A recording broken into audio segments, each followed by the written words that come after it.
This episode is brought to you by Philly Gemstones.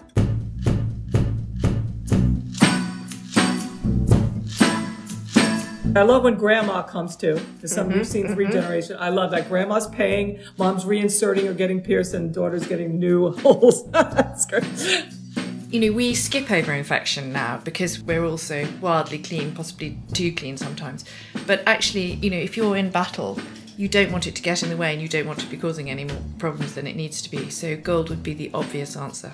But they probably didn't know that, did they? No, but they probably found it out for us.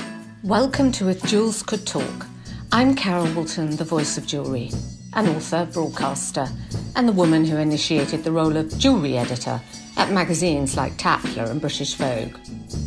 This is a podcast for everyone, for people who do like jewellery, for people who don't realise they like jewellery, and anyone intrigued by fascinating facts, new ideas, and forgotten histories. So please join me as I tell sparkly tales, meeting all sorts of people, delving into 4 centuries of jewellery culture, and investigate what's happening now.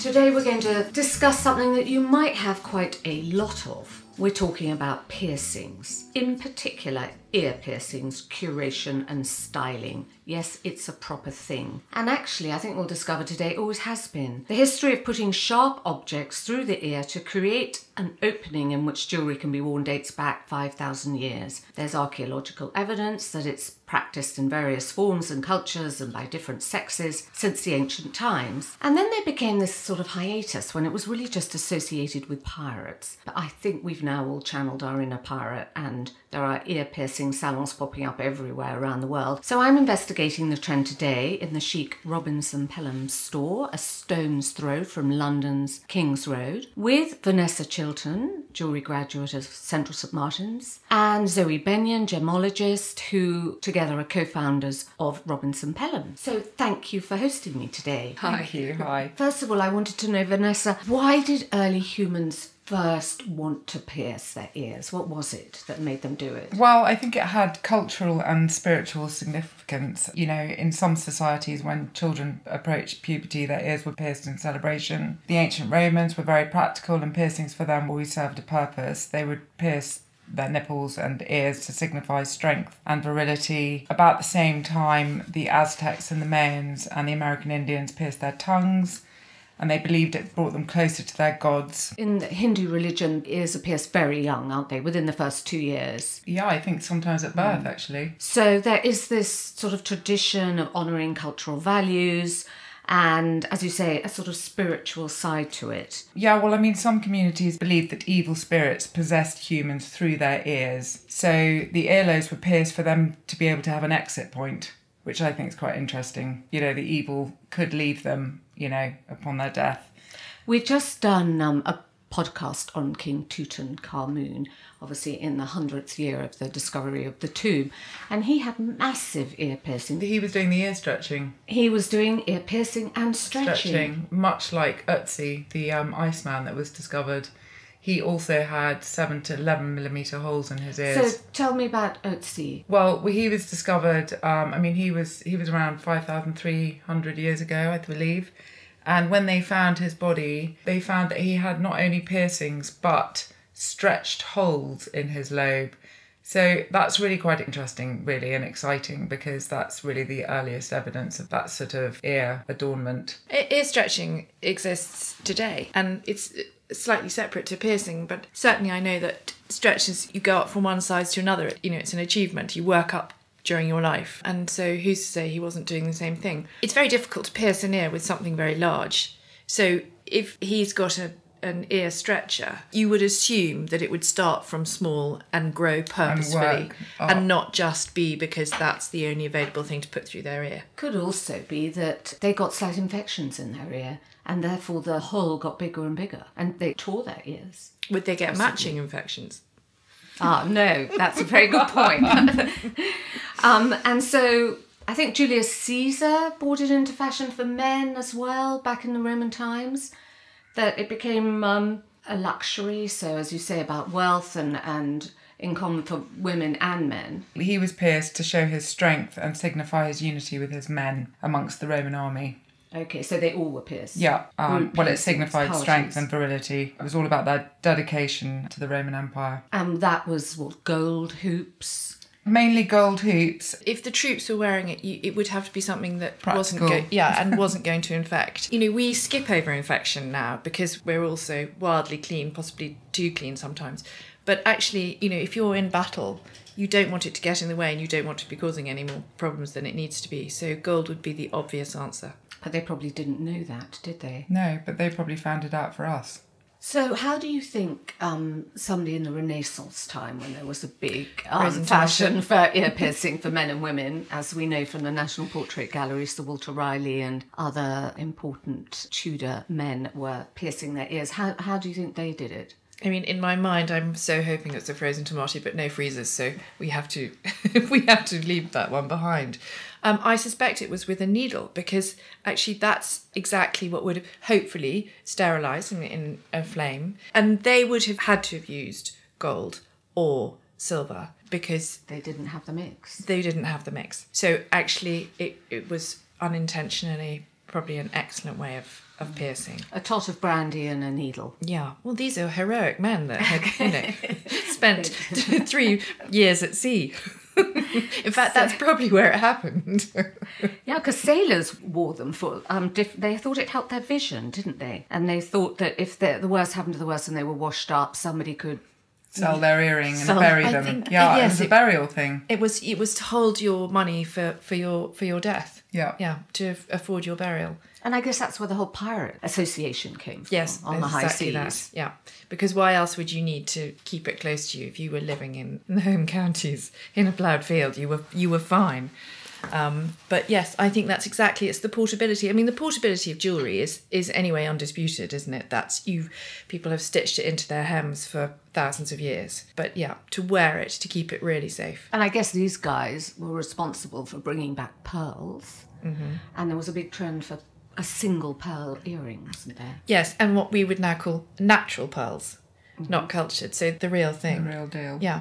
And of course, if you're bringing back stones, they may not have been cut. That's a longer process. You might have been, bringing back uncut stones, but the pearl is ready finished. Just need to attach it.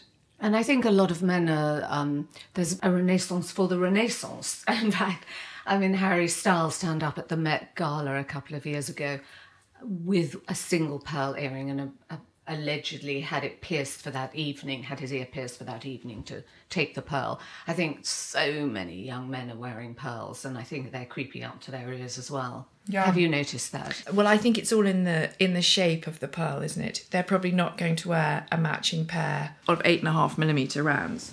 But the single baroque has always been a really good statement.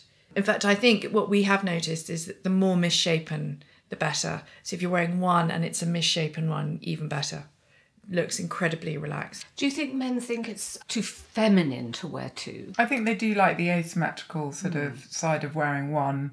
We certainly have seen a sort of trend on one hoop, haven't we?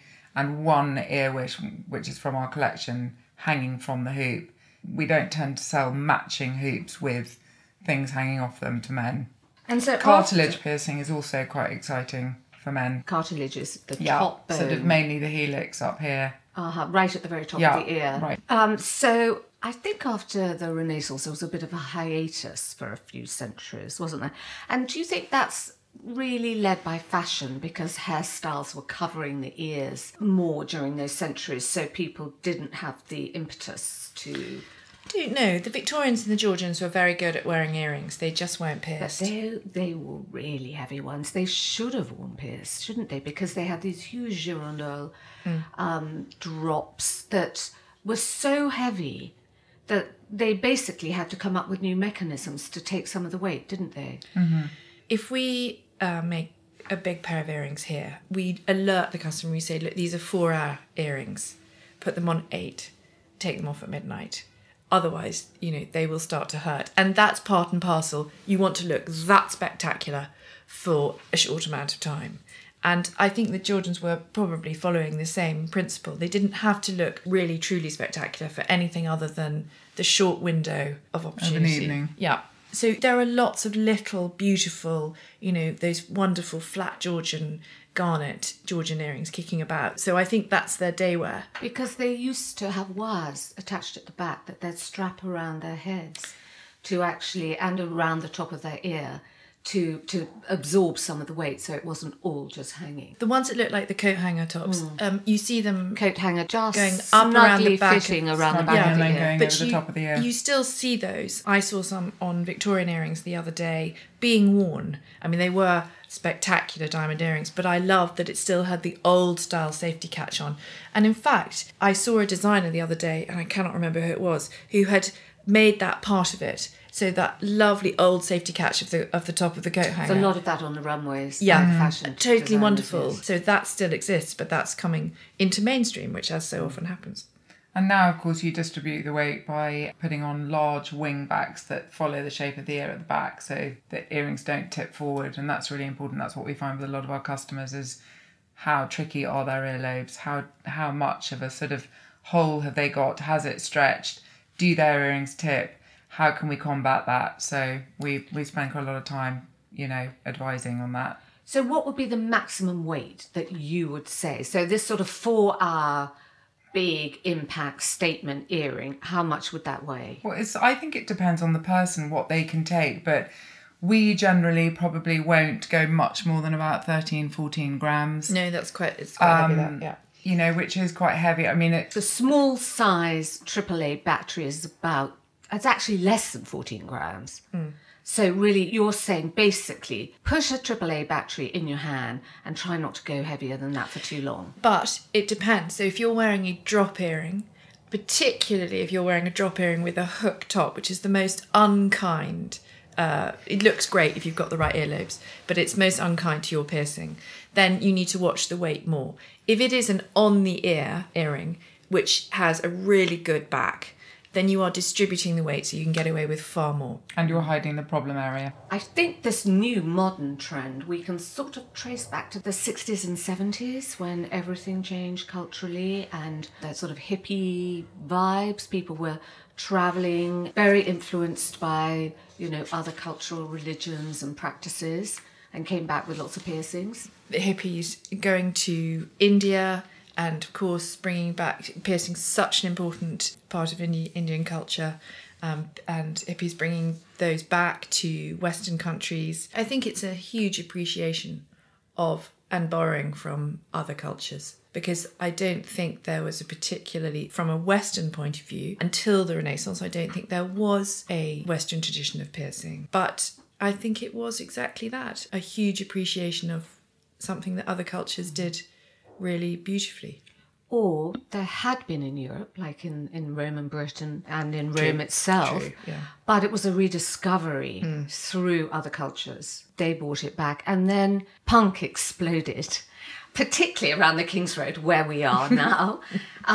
So what were they doing during the punk revolution? They were particularly keen on safety pins for obvious reasons. For everything. Keeping their clothes together as well as piercing them through their septums and ears. And actually that safety pin motif is now in fine jewellery. And I'm never quite sure how punks would feel about that. Adorned with diamonds, exactly. It's so mainstream now. I think Johnny Rotten would wear one now. Well, I sort of hope he would. But you see them, there are lots of designers that make them, and they're great. They look fabulous on. But they are, gold, diamond, titanium, sapphire. So they've become established. They come street culture up to establishment. Yeah.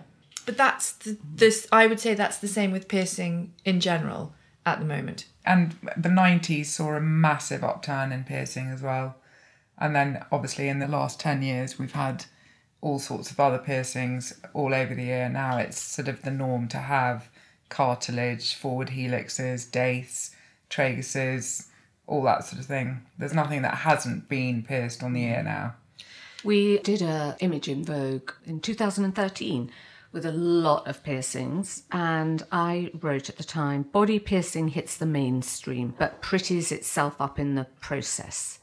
So it was all about becoming more elegant, a gentler beauty, not that subversive, I'm making a statement, I'm a wild, rebellious woman. It was much sort of prettier, about secret jewels, personal mementos. 2013 is about when we had our first piercing party, isn't it? About 2014. But I think piercing goes hand in hand with women buying their own jewellery. And that very much happened around that sort of time, a little bit earlier actually. Before that, you know, in our experience at Robinson Pelham, you know, men were buying jewellery for women. They were deciding what they were going to wear, or, you know, women were putting things on their wish list.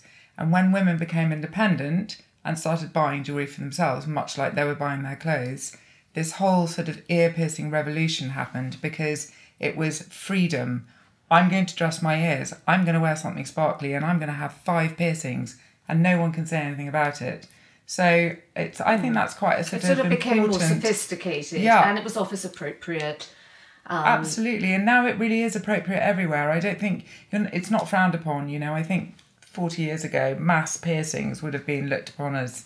She's gone wild. Yeah, but it's become mainstream. I think lots of institutions are now allowing piercings for both men and women. One of the advantages to being our age and having set up 25 years ago is it's long enough to see generational shifts. And when we started, 90% of jewellery was bought by men for women. And now 90% of our jewellery is bought by women for themselves. And men are buying for themselves or anyone else. But there's a huge shift, and you're absolutely right. It's that financial independence that really contributes to the ear. Now I'm going to speak with Maria Tash, the pioneer of piercing, celebrated in Vogue as the only place to get your ears pierced these days if you're in the Big Apple. That was in 1993 when she opened her first studio in the East Village. And celebrities like Gwyneth Paltrow, Rihanna, Uma Thurman have been going there ever since. She started a trend, and chic piercing bars have been opening up all around the world ever since. As she's a pioneer of the art, I want to know what goes into it, why she thought of it in the first place, and what trends we can expect this year. Thank you so much for joining us, Maria. Welcome. So, first of all, as the pioneer of piercing, I wanted to ask you, what first sparked your interest in piercing? What led you to it? I think a lot of it had to do with the music industry. I do think I had just sort of a native interest in a lot of layering of things. So if I look back into my childhood, I'm rummaging around my mother's jewelry box and I would layer multiple things on me. I didn't have ear piercings. I remember playing with her clip earrings. And then as soon as I kind of in the early 80s to mid 80s got into goth and new wave and punk, I saw a lot more imagery of multiple lobe and helix, nothing crazy of that era. But I thought it was so intriguing. I have no idea why I resonated so much with it, but I think there was an aspect of bravery to it. There was an aspect of individualism that I resonated with. Then when I was in college, I went investigating and I looked at all the beautiful Indi-Pakistani wedding imagery where you had the nose to ear chains. I also did 2 terms abroad in London at King's College London, and I was going to some of the clubs in the colleges, and everybody was very creative. And what were you studying? I studied astronomy. Ah, so that's not an obvious link from astronomy. I know. People like link it. I was like, I can't link it. Sparkly, I don't know. But I like the cosmology aspect of astronomy. But I also did some classes at FIT concurrently. And so I think it speaks to more of I have a scientific and creative mind, artistic and scientific, both in there. So I think both apply to piercing, actually. So you have the little medical aspect of piercing, and then, of course, the artistry of design and the mechanics of the pieces, which I think speak to more scientific brain. But to answer your question, I think it was the music scene. I did have some native layering tendencies, and then I do think piercing has always had this sort of inherent edginess to it, probably because people are afraid and then you conquer your fear and then you nurse it to health. So it has this edgy appeal that still resonates with people, even though all sorts of people get pierced, of course, nowadays for many reasons. I wouldn't recommend piercing yourself. You can do it. I've done it. I think everybody who's in piercing has experimented on themselves and their friends. I've had my friends pierce me. I've pierced my friends. I had a piercing gun in college, which is, come on, do it. And then Piercing guns were a nightmare. I've used them where the studs haven't gone all the way through. It's a very barbaric, old school way of getting pierced. And never mind, you can't control the trajectory of the angles, which is so critical into the modern way of piercing, is this concept. It's not about this one-dimensional dot that you're placing on someone. It's really a three-dimensional tunnel that you have to control the trajectory of. And so how do you achieve that where it's the most flattering to someone's face? And so many women don't know, or they didn't know. Now I think it's a little bit more, we've worked on culture a little bit where people will be like, well, my studs point like this, and they blame themselves. No, it's because you have a crappy tunnel angle, and that the person was just going perpendicular to the tissue. They didn't think about marking the front and the back and creating more of a transverse direction through that is actually more flattering to the wearer. Yeah, so there's a science behind it. Definitely. And how did you do your first one? Did you just sort of have an apple behind your ear and go, chung? No, I was a nervous 13-year-old at the mall with my mom in a jewelry store in a Long Island mall. Yeah. So it's not that exotic a tale. I was scared to death, though, I'll tell you that much. I remember the gal behind the counter, who it's primarily a jewelry store, was like, you'll be back for your seconds, you'll see. I was like, no way. And look what happened. So how many have you got now? It's funny. I'm frequently asked this. I want to say approximately 16 nowadays. I don't think about the number at all. It's about the quality, not the quantity. It's many of which I don't wear jewelry in, but I can put stuff in. I've had them so many years. And I've had some stuff on my torso that I don't have anymore.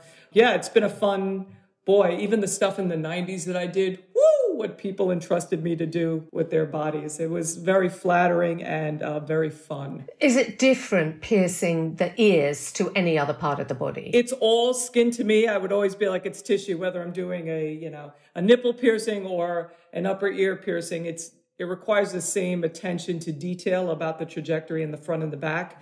Ear work is so popular because it heals easier and the tissue is sort of suspended and there's not as much movement as compared to the torso, where you're dealing with moving and you have to make sure the post can accommodate stretch and contraction of skin more. So it's a little trickier, but no, I mean, it's still, you have to know what you're doing for ear work as well. So you were piercing yourself and piercing your friends. And then how did you get into creating a business? I was fabricating jewelry as well at this time. It was very rudimentary, but I didn't like the jewelry on the market for the body. It was all very steel industrial. In Manhattan, there's a lot of fine jewelry conventions, and I would go, and actually there's different segments. There was fine and there was more costume stuff. And I would go and buy like very elaborate silver Indian beads. And I knew you couldn't use silver to the body. So I bought medical grade stainless steel yardage. And I was wrapping that, cutting the ends, rounding them, polishing, and then sticking on the Indian beads because they looked a little better. Then I would go to the New York Jewelry District. I'd buy rose gold wire, 1.6 mil. Wrap it, round it, put the beads on. I decided to start piercing out of my apartment and put an ad in the back of some Village Voice. I had an ad and I had a New York Press ad. And so people came to my apartment to get pierced. It's astounding to think of it now. It's like this, sure, I'll just go to this stranger's place and I'll completely entrust them, right? So it was very unusual. The people would come over, and I remember like one day there was a bad snowstorm. I had an appointment for a nostril ring with a gold ring, and you don't even know, this is like pre-autoclave. So I was pressure cooking the jewelry, like in an old fashioned where you cook your rice, that kind of pressure cooker. And they came through a snowstorm, and I remember thinking, boy, I have a viable business if this person's willing to make their way through the snowstorm. But I saw all sorts of colorful characters, and they came over to get lots of things done. And then eventually I opened the retail store in the East Village, very, very low rent. So what, that was 1993? Yeah. So pre-1993, I was working out of my apartment, and then 1993 came around and opened the first studio. I knew I wanted it to be in the East Village. It was fun, it was cool, and I was living there natively after college, and it was quite an experience, I got to tell you. It was right away we got a lot of people, and I really have to hand it to like the stylists. They were the people that made a big difference. They were some of the cool clientele that would come in, get experimental stuff, then they'd work on models, and they would see it and then be like, this is great, where'd you get it? And then they would come in, and it just organically grew from there. And now you've got them, how many different countries? How many different countries? I know there's 11 stores in e-com right now. So how many different countries? Let's see, US, London, UAE, Kuwait, Riyadh is opening, Dublin, so that's Ireland. Huge amount. I know, it's very, I wouldn't have guessed it back then. I would have been thrilled. But now in this day and age, I'm like, I would like to see us expand more rapidly, but there's so much that goes into building up the business before you can just say, yes, here. You know, you have to really develop the teams and the quality control. Like even, you know, how do I know what's going on in, let's say, Dubai? Well, the piercers have to take front, side, and back angles,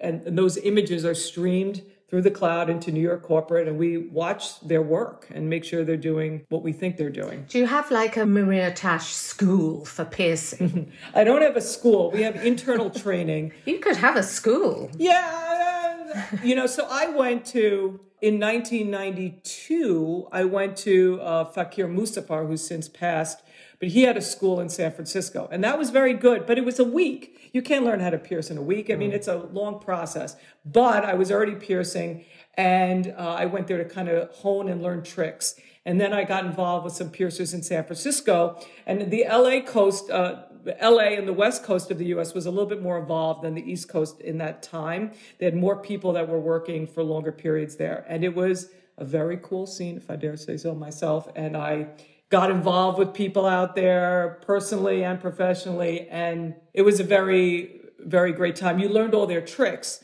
Oh, you use this tool and you follow it with that, or you angle, you grip the skin like this. You use this kind of sizing ring. So it was great. And also at that time, curved needles were just starting. So people who were working on the West Coast were using cues from the medical industry. How can we reach into these crevices that have never been pierced before? Okay, we're going to look at the suture needles and the shape of the suture needles being used now. We'll curve our piercing needles in a similar way, and then how do we do it? So there was a lot of creativity in that era. Do you think it's reached peak creativity now? Are there any undiscovered parts of the ear? Yes, there are. Okay. So recently there's two piercings I patented, because after a while I was like, I want some credit for all this. So I patented something called the Tash Helix and the Tash Hidden Rook. They are, let's see, I got the earpiece in here. I'll do it. Under this flap. At the very top of your ear. So yeah, that flap that curves over underneath. But the thing that's patented about it is piercing up in there and straight back.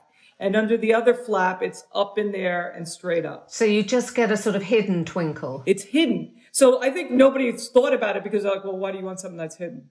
But the point is the concept of emergence, right? I wanted something that things look like, how the heck is it in there? How is it placed in there? And then you just have emergence of design, which I thought was very interesting. Like, you don't really care about the entrance of the piercing. It's just the effect.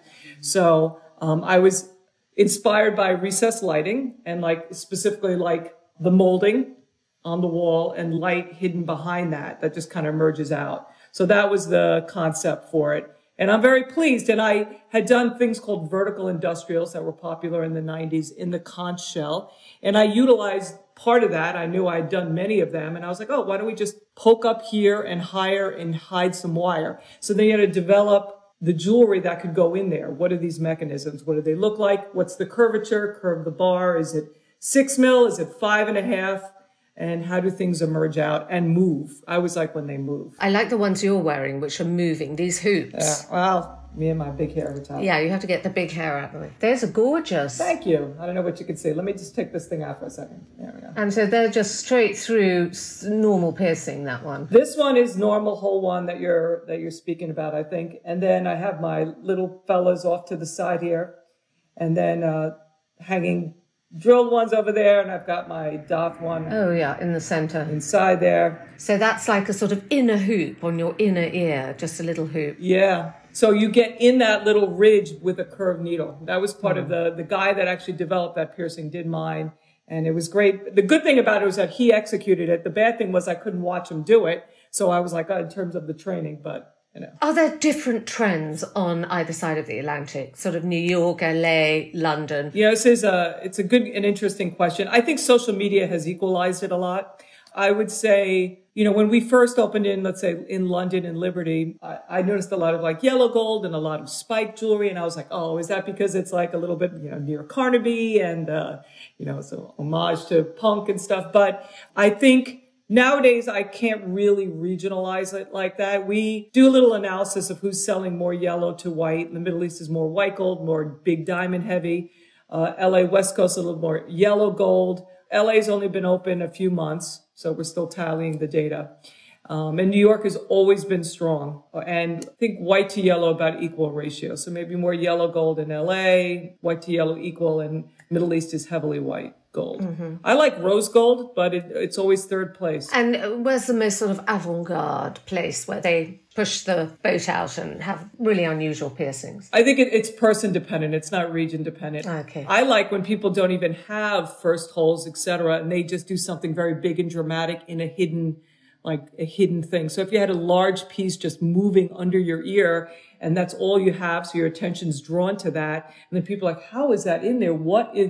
That's to me more avant than a slew of 15 up your ear. Yeah, because quite a lot of people now have that, don't they? Well, yeah, that's why I said it's not about quantity, right? We're all about what's the piece you're wearing, how is it hidden in there, how well was it executed, and what's the quality of it. And any celebrity who you think does it really, really well? I always like Rihanna because she got the Tash Helix and the Tash Hidden Rook, so I'm very pleased with that. Did you do it? Did you do it yourself on Rihanna? I did not do it. I didn't do it on myself. A gal at Broadway did it. She's also been into Liberty. In general, when you know she's coming, add 2 hours to your reality. You know it's going to be at least 2 hour wait before she comes in. But I think she has great style. I think she and I have very similar tastes without even meeting. And what she wears, I wear. When I make stuff for me in high jewelry, I always know I can loan it to her that she would like it.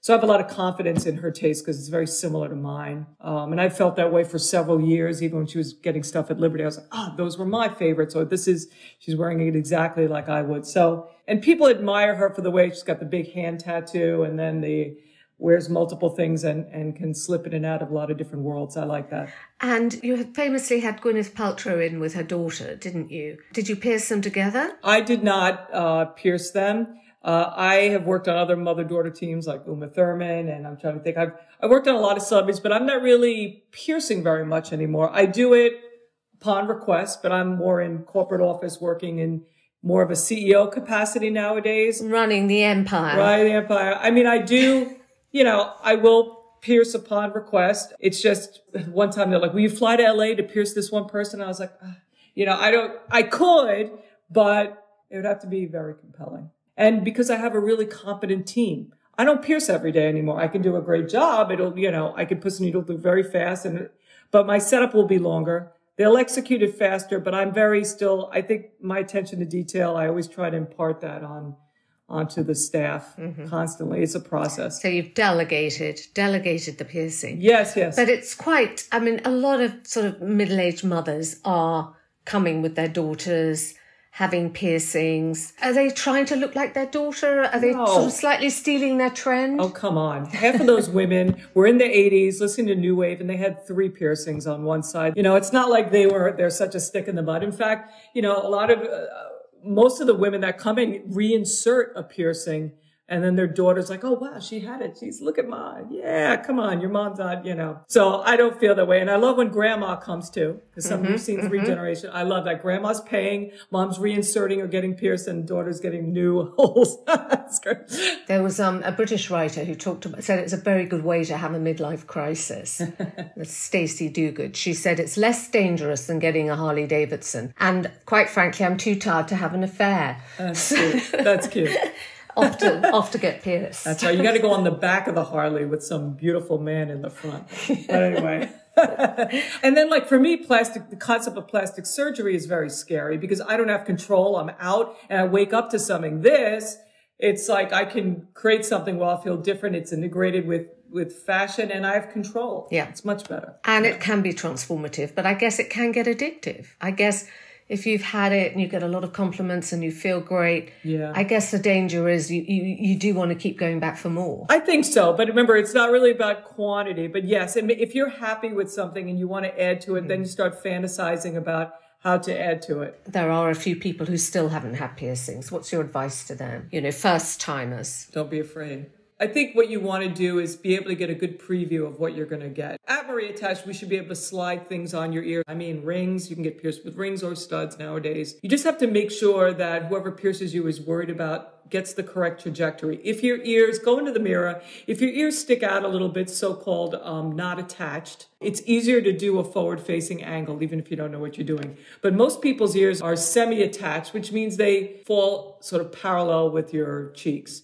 And even in the Middle East, I noticed there was a lot of plastic surgery for people getting the ears tacked back, which makes it even more challenging to do nice forward angles. So I would make sure, especially if you're going to go somewhere and you have semi-attached ears, that you pay careful attention to the angle that is executed and talk to them. If they don't know what you're talking about, then get out of there. I think the basics of saying make sure things are clean and sterile hopefully are now a given. But obviously, if people are not using gloves or they don't have an autoclave and things like that, you should be out of there. That's a basic now. And, you know, part of the artistry of it is if people have existing, what do? Do you match existing or do you create a new, different angle to the channel? That's stuff we discuss with the client and make a decision together. Also, if you have like slitty holes, you can do like a tiny little stud above hole one, and it makes it look more deliberate, like the placement was deliberately done low and now you have something high. So there's lots of tricks. Oh, that's good. You see, I should have done that. I had that years ago. And then I did a big story for Vogue. I mean, this was a long time ago. Yeah. And I had my hole, which I'd had done when I was 15 in some dive. Yeah. And it was done in the wrong place. I had it cut out and sewn up with micro stitches, waited 6 months, then they re-pierced it. Yeah. And it's never been the same. Yeah. I used to have stretched lobes. I can send you some photos back in the day. I too have been reconstructed and re-pierced from there. So I've experimented with all that stuff. But it is true, you do have some scar tissue. You have to pierce next to it. Ideally, you can pierce through it, but generally we go right near it. Theoretically, the scar can anchor the piercing in place more if you do it properly. But, you know, people don't think about the placement as much. And it's really, there's little tricks now in piercing where we can make things look deliberate that were done haphazardly. And you do that with stacking, with staggering of accent pieces. Could you ever do anything to the lobes? Would you ever kind of enhance the actual flesh of the lobe as well as part of it? We've had some clients go get fillers in their lobe and, you know, create more of a robust thing. I have never found the need to do that. I don't think it's necessary. What does it look like? Does it look good? I mean, I think if you feel that there are really very loose, slim skin that has sort of wrinkles to it, then go ahead, go get filler in there. How that affects piercing, I'm not sure.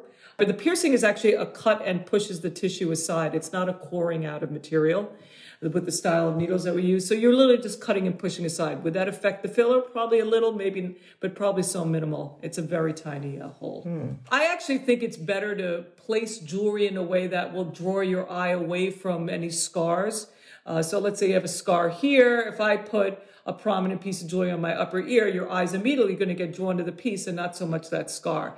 I do the same way with, like, let's say eye color. Let's say I have green eyes. If I wanted to place an emerald in my helix or somewhere near on the same sight line as my eyes, I think that's a great technique to enhance my eye color and draw away from any other features I may not want you to notice first. So do people come to you for styling, ear styling? Yes. Yeah. In fact, that's a huge part of the business is coming in, meeting the stylist. How are you going to layer things? Not only that resonates with your aesthetic. So let's say not everybody wants big diamonds. Some people don't want any diamonds at all. So they try to respectfully read the client's personal aesthetic and look at what other pieces they're wearing. And then it becomes a matter of, you know, do you want to stick with that, or what color of gold resonates with your skin tone? Once again, there are clues in what people already are wearing or their apparel choices and the undertones there. But styling and the more advanced styling, we're actually gauging people's features and talking to them about, do you want to emphasize your beautiful blue eyes? Have you considered this blue sapphire? Now let's hold it up and move it around. Oh, you like it? Okay, right there. And then what kind of shape? Is it going to, you want marquee, you want pear? Are we going to try and create a story with a couple of pieces? Let's say you have a flower that has marquees as petals. Do you want a petal to fall down and sort of drip on your second hole, so you can do all sorts of pretty little kind of stories too when you're advanced styling. And what happened in COVID? I guess you couldn't pierce anyone in COVID. Right. With the retail stores shut, we weren't... The Middle East was the last to close and the first to open, bless them. We were doing things virtually. So we had all of our piercers and stylists, the main heavy hitter ones, were online talking to people. And we created all sorts of virtual sessions with everyone, booking them all around the world, 5 languages. So the minute it was open, they rushed in to have the piercings. Well, they did come in right away. I have to give it. I was worried. You know what I was worried about? The masks. I was like, who's going to get ear work with the loops on the ears? And you know what? We had to work with the piercers. I actually fought with some of the piercers because they were piercing with the loop on. And I was like, you've got to take the loop off or else the ear is torqued in a way that is not natural. And I was very mad. Oh my God. It's so obvious to me and not obvious to everyone. So then we talked about carrying masks that came and strapped around the back of the neck. But realistically, what happened was people would take the loop off, hold it up, and then put it back on afterwards. But seriously, it did. I was worried about it. Like, did people get angles that were suboptimal for a certain period of time? But I guess some people must have been gagging to get in and have their piercing done. They were. There was a lot of pent up. It was good. I was very pleased. It did not hurt outside of just being closed, but people came back. The demand was there, thank goodness. But we did all sorts of stuff. We implemented UV, because if people would touch a finger ring or a necklace, because I have not just pierced jewelry at the store, we have standard, we would take it, they tried the finger ring on, we would take it and put it in this phone soap thing, which is a UV disinfectant just for touching it. And then we had this other, I think it's called ATP testing, where it's a long Q-tip, and they would come and swab the case, put it in the machine and make sure that any viral load or bacterial load was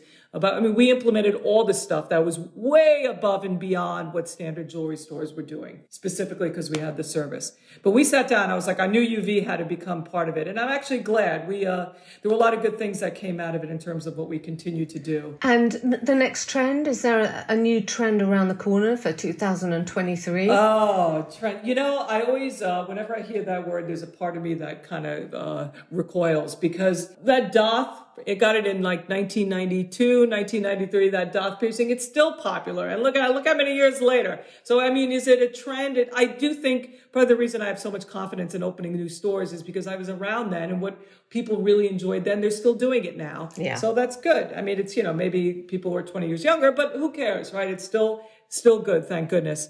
Trend-wise, I think it's up to me. I have to push new designs for those hidden placements. I got to come up with new ones. There is one that we are launching, something called a Tash lobe. You'll see what it is. I'll be curious as to your take on it. I think you'll like it. It's a variant on an earlobe. And then just the same, whatever personal choice, really. It's white, yellow, stone, not stone, whatever people feel like. Yeah. What about you? Do you wear a dominant metal? Yellow gold right now. Yeah. At the moment. I did wear white for years, and now it just seems yellow's right. Yes. So isn't that interesting? So I too tend to wear white and yellow. When I was young, I wore a lot of silver jewelry, and then I think I rebelled and I did more yellow.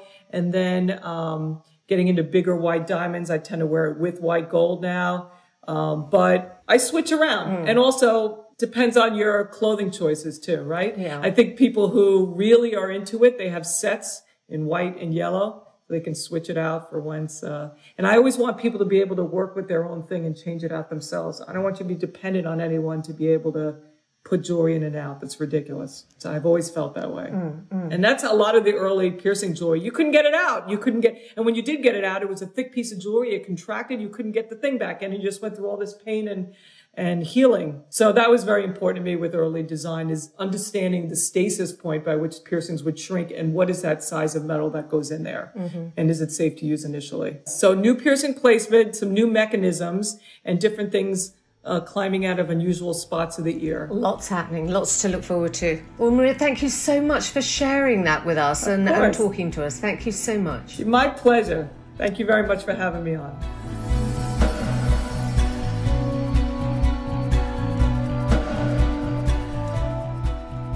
Thank you for listening. For more information about this and other episodes of If Jewels Could Talk, please go to our website, carolwoolton.com/podcasts. Please share it any way you can. Subscribe to the podcast feed.